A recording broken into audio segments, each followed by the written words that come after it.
व अधिकारी क्रीडा स्पर्धेतील सर्व पंचांच्या वतीने शपथ घेतो की मी माझे कर्तव्य निपक्षपणे, प्रामाणिकपणे व जबाबदारीने पार पाडीन.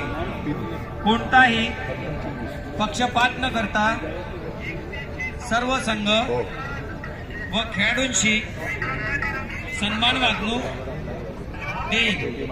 नियमांचे काटेकोरपणे पालन करून स्पर्धा सुरळीत पार पाडीन. खेळ भावना, न्याय व पारदर्शकतेचे पालन करेन. हीच माझी पंचशपथ आहे. जय हिंद. यानंतर समोरचं संचालन मिथिलेश सर.